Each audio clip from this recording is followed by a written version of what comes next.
So I wanted to talk about imposter syndrome and the possible, how there's like nature versus nurture when it comes to anything. So the possible nurture aspects that could lead to imposter syndrome.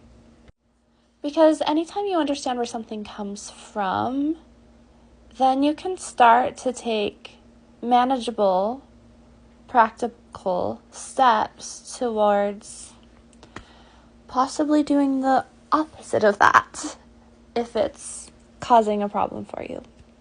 And that might just be the case with about anything. But for imposter syndrome specifically, so there are two sort of states of living your life that I think can lead to imposter syndrome. Now, I think sometimes we think imposter syndrome, somebody has a problem with confidence. And that's like, okay, that's like one thing, but what's behind that? Why would somebody have a problem with confidence? And I really feel like both of these have something in common, that either your mobility or creativity were in some way unnecessarily, harmfully shut down for you. But the two ways that I'm thinking of, one way is kind of like a whole lot of movement and a whole lot of change all at once, happening way too fast for you to keep up with. So maybe this could be the case for somebody who moves a lot, whether you're an adult or a child, or if, you start to learn something and you want to keep learning it, you want to keep going with it, but you're forced to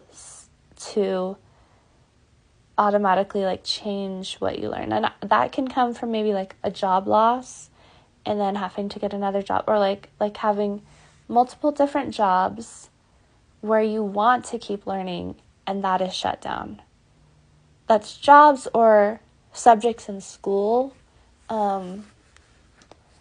where you like see this future for yourself, realizing how much you want to learn about something, but because of the chaos of constantly jumping randomly from one system to another, and chaotically, you never feel like you fully get the chance to have a sort of cadence or an ending, or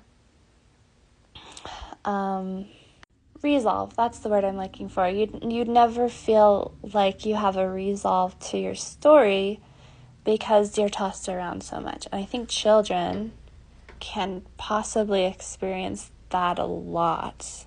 But another thing I think that children can experience, and that I probably experienced more as a child, was the second thing that I think can lead to imposter syndrome, and that is, now, mind you, I didn't feel this way in my home, but I did feel this way very much in any kind of system outside of my home church school. Some extracurricular things, but not all extracurricular things. So the first one was all this like random chaotic movement with no resolve. The second one is in hyper inhibited movement. So it's almost like you never have a space that you can safely play and explore in without getting into so much trouble that it's not worth it. The minute you try any type of expression, shut down from every angle. And I don't know about you, but especially in school, I really felt that me and the people around me, it wasn't a space of interaction. It definitely wasn't a space where we were developing fine motor skills or having any type of movement in any way. It definitely wasn't a space where anyone was allowed to be social. Were we learning? Yes, but we were never being able to use what we learn or express anything that we learned. In fact, I had the experience of not having enough tests as a kid, and obviously kids don't like tests, so that sounds really funny, but like, it was all sitting still and listening and intaking information.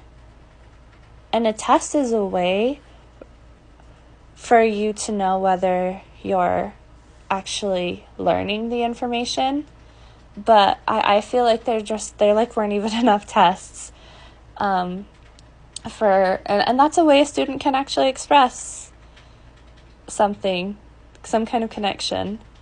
And that didn't happen a lot because the main focus was